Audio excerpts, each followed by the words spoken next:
Hello friends, मैं सोनम जैन। आप सभी देख रहे हैं एच जे सोनम चैनल पर। आप सभी का स्वागत है। दोस्तों, आज की कहानी है बेटी को खोने का दर्द। आज की कहानी शुरू करने से पहले कर दीजिए चैनल को सब्सक्राइब, क्योंकि जब भी मैं लेकर आऊँ नई नई कहानियाँ तो आप सभी को पता चल सके। वीडियो को लाइक एंड शेयर करना बिल्कुल नहीं भूलिएगा, इससे मुझे मिलती है नई नई कहानियाँ लिखने के लिए प्रेरणा। तो चलिए कहानी शुरू करते हैं। निधि का आज कक्षा चौथ का रिजल्ट आने वाला था। निधि वैसे पढ़ाई में बहुत होशियार थी। उसकी टीचर उससे हमेशा कहती थी कि तुम टॉप करोगी। फिर भी आज निधि को थोड़ा डर लग रहा था, थोड़ा नहीं कुछ ज़्यादा ही। जब भी रिजल्ट आता है तो बच्चों को अक्सर ऐसा डर लगता है। निधि के साथ भी ऐसा ही हो रहा था। जैसे जैसे समय निकलता जा रहा था उसकी चिंता बढ़ती ही जा रही थी। टेंशन में आज उससे कुछ खाना भी नहीं खाया जा रहा था। वह अपने पापा का आने का इंतजार कर रही थी। उसके पापा पास के ही भूरा भैया के घर पर गए हुए थे। भूरा भैया के घर पर एक कंप्यूटर था, तो वह निधि का रिजल्ट देखकर बताते कि क्या हुआ है। थोड़ी देर बाद निधि के पापा आते तो उसकी माँ पूछती, बेटी का रिजल्ट कैसा आया है? हर विषय में पास तो हो गई है ना?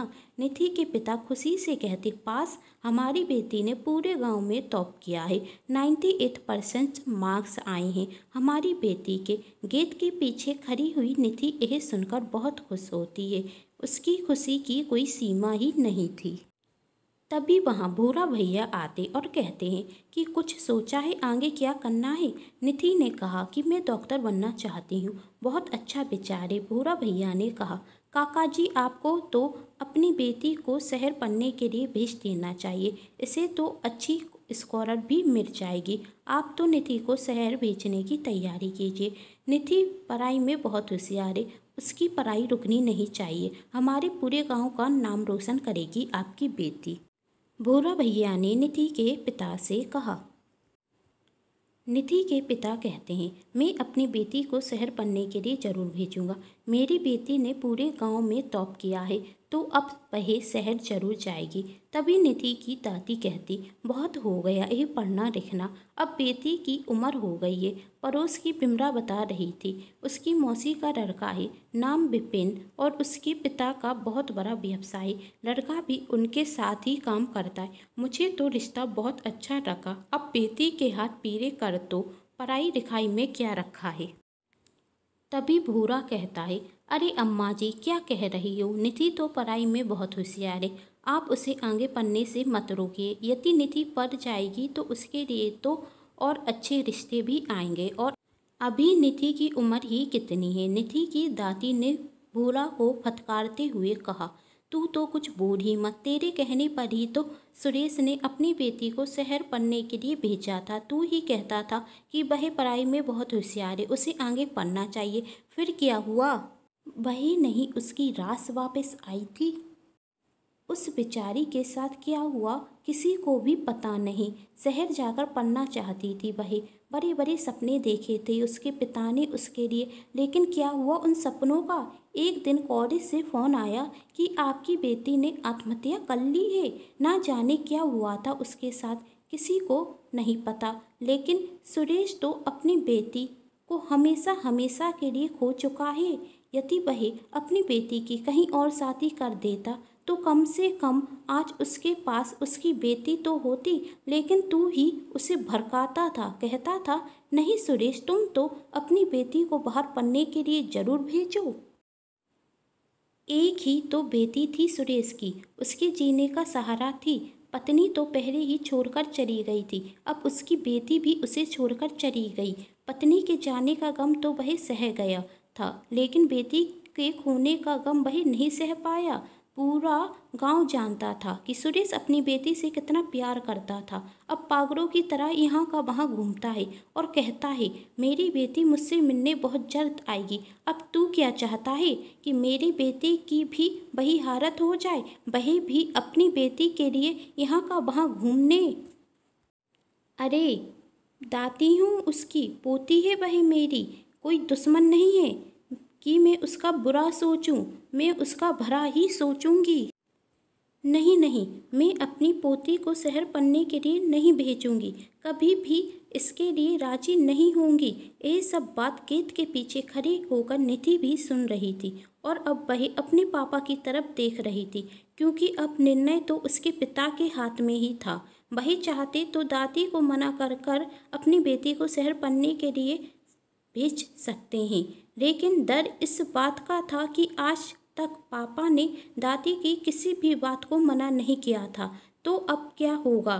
भोरा और अपनी माँ की बात सुनने के बाद निधि के पिता यह निर्णय लेते हैं कि उनकी बेटी शहर पढ़ने के लिए नहीं जाएगी।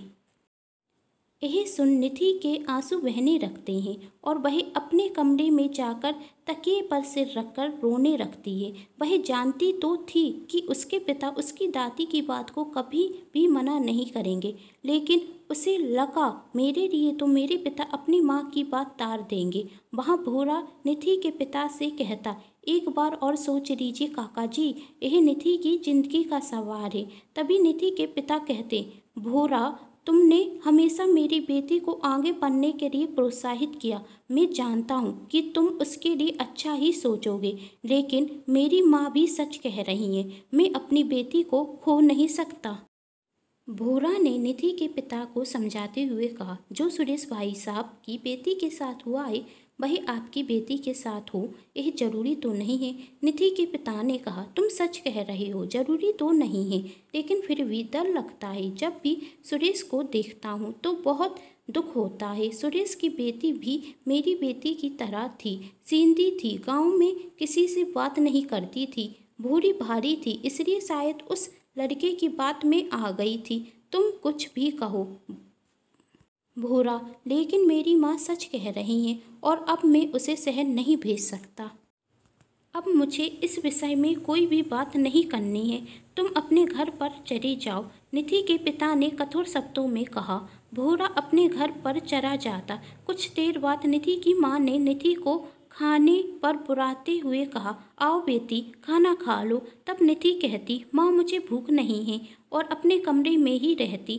निधि के पिता जब पूछते निधि क्यों नहीं आई तो निधि की माँ कहती, उदास है, शायद आपने उसे शहर जाकर पढ़ने के लिए मना जो कर दिया है।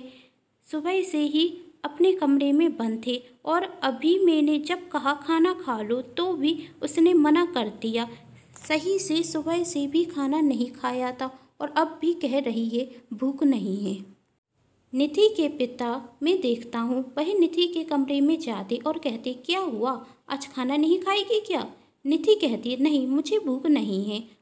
निधि के पिता, अरे तेरी माँ ने तेरे पसंद की खीर बनाई है, खाकर तो देख कितनी स्वादिष्ट है। मैं तो 2 कटोरी पहले ही खा गया, जल्दी से खा ले वरना तेरे लिए कुछ नहीं बचेगा। निधि कहती, खा लीजिए मुझे भूख नहीं है। निधि के पिता, क्या हुआ, मेरी बेटी मुझसे नाराज है क्या? नहीं ऐसी बात नहीं है, निधि ने उत्तर दिया। तो फिर आज भूख क्यों नहीं है? निधि के पिता ने पूछा।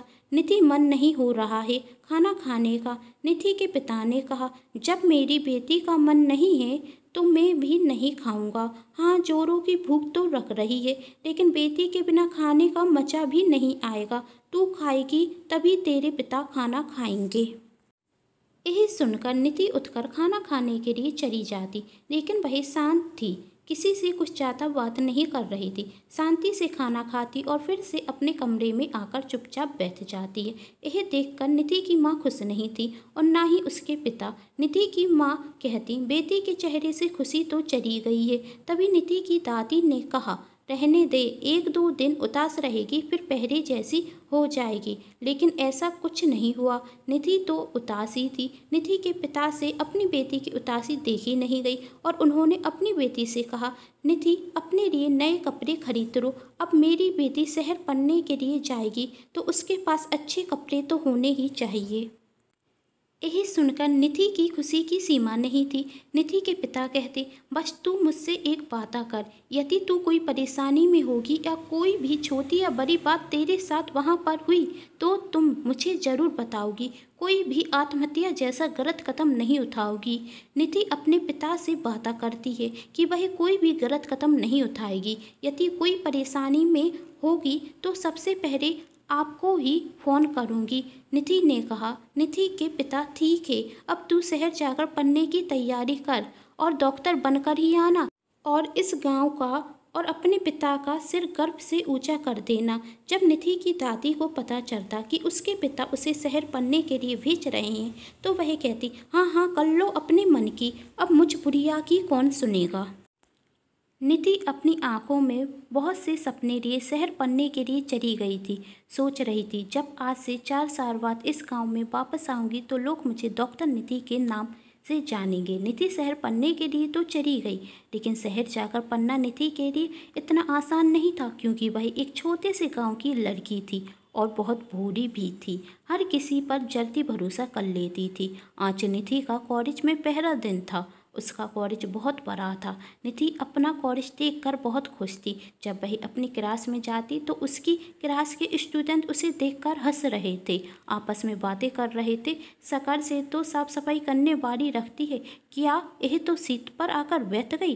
तभी एक लड़की ने उससे पूछा, तुम कौन हो, यहाँ पर क्या कर रही हो। निधि ने कहा, मेरा भी इसी कॉलेज में नया नया एडमिशन हुआ है, मैं भी आप सभी के साथ इस क्लास में पढ़ूंगी। यह सुनकर वहाँ पर मौजूद सभी स्टूडेंट जोर जोर से हंसने लगते। अब यह गांव की गवार भी हमारे साथ पढ़ेगी, आवाज़ आ रही थी। तभी आंचल नाम की एक लड़की आती और कहती, क्या तुम सब भी इसका मजाक बना रहे हो, क्यों हंस रहे हो इस पर, शांत हो जाओ। आंचल की बात सुनकर सब शांत हो जाते और वही निधि से कहती, तुम्हारी जगह यहाँ पर नहीं है। इस कॉलेज के सर्वेंट के साथ तुम कुछ ज़्यादा ही अच्छी रखोगी। डॉक्टर बनना तुम्हारे वश का नहीं है। जाओ मेरे लिए एक गिलास पानी लेकर आओ, कहकर निधि का मजाक उड़ाती। और यह सुनकर सभी बहुत जोर से हंसते और कहते, आचर तुम सही कह रही हो। कॉलेज का पहला दिन ही निधि का अच्छा नहीं गया था। सब ने उसका बहुत मजाक उड़ाया था। रोते हुए निधि अपने कमरे में आ जाती और सोचती कि मैंने तो सोचा था पहली बार मैं सबसे दोस्ती करूंगी, पर यहाँ पर तो कोई भी अच्छा नहीं है, सभी लोग बेकार हैं, मैं यहाँ पर आगे कैसे पढ़ पाऊंगी। तभी उसके पिता का फ़ोन आता और पूछते, कैसा रहा कॉलेज का पहला दिन। निधि कहती, बहुत अच्छा है पापा, मैं बहुत खुश हूँ, कहकर फ़ोन रख देती और निधि रोती ही जा रही थी। उसने सोचा, इतनी सी बात के लिए पापा को क्यों परेशान करूँ। दूसरे दिन फिर निधि कॉलेज जाती और क्लास के स्टूडेंट कहते, लो दीदी जी आ गई, बहन जी आ गई, अब ऐसे ऐसे लोग भी डॉक्टर बनने के सपने देखेंगे। तभी कॉलेज में टीचर आते और सभी स्टूडेंट अपनी जगह बैठ जाते। टीचर कहती, आज मैं आप सभी से कुछ क्वेश्चन पूछूंगी, मुझे भी तो पता चले आप सभी कितना जानते हैं। पूछे गए क्वेश्चंस में से निधि सभी सवालों का सही आंसर दे देती। यह देखकर क्लास के सभी स्टूडेंट आश्चर्यचकित रह जाते। टीचर निधि की बहुत तारीफ करते और निधि वहाँ से चली जाती। यही सब देख आंचल निधि के पास जाती और कहती, सॉरी निधि, कल मैंने तुम्हारा कुछ ज़्यादा ही मजाक बना दिया था। तुम तो पढ़ाई में बहुत होशियार हो, हम सबसे ज़्यादा होशियार हो। मेरी कर की बातों का बुरा मत मानना, मैं हंसी मजाक में कुछ ज़्यादा ही कह देती हूँ, तो मुझे माफ़ कर दो। तुम्हें कर मेरी बातों का बुरा लगा होगा। कॉलेज से जाने के बाद मुझे एहसास हुआ कि मैंने तुम्हारे साथ कितना गलत किया है। तब से मुझे खुद में बहुत गिल्टी फील हो रहा था कि मैंने तुम्हारे साथ इतना घटिया व्यवहार किया। क्या हुआ यदि तुम गांव की हो, लेकिन सच तो यह है कि तुम हम सबसे ज़्यादा होशियार हो। आई एम सॉरी निधि, हम सबको माफ़ कर दो। मेरी सारी दोस्त भी तुमसे माफ़ी मांगने के लिए तैयार हैं। आज के बाद कोई भी तुम्हारा मजाक नहीं बनाएगा, मैं तुमसे वादा करती हूँ। क्या तुमने हमें माफ़ कर दिया? आंचल निधि से पूछती। निधि कहती, जब तुम्हें अपनी गलती का एहसास है तो मैंने भी तुम्हें माफ़ कर दिया। ओह निधि, तुम कितनी अच्छी हो। आंचल ने कहा, चलो अब हम दोनों दोस्त भी बन जाते हैं। निधि की तरफ दोस्ती का हाथ बढ़ाते हुए कहती। निधि ने भी आंचल से हाथ मिलाया और अब वह दोनों अच्छे दोस्त बन गए थे। कहानी में आगे देखिए, क्या आंचल जैसी लड़कियां इतनी जल्दी सुधर सकती हैं, या यह भी एक निधि के खिलाफ साजिश थी। गांव की निधि के साथ अब आगे क्या क्या होने वाला है, क्या सुरेश जी की बेटी की तरह निधि भी कोई गलत कदम उठाएगी। जानने के लिए कहानी का नेक्स्ट पार्ट जरूर देखें। जिसके लिए कर लीजिए चैनल को सब्सक्राइब, क्योंकि जब भी मैं लेकर आऊँ कहानी का नेक्स्ट पार्ट तो आप सभी को पता चल सके। और वीडियो शेयर ज़रूर कीजिएगा और लाइक करना बिल्कुल नहीं भूलिए। Thanks for watching.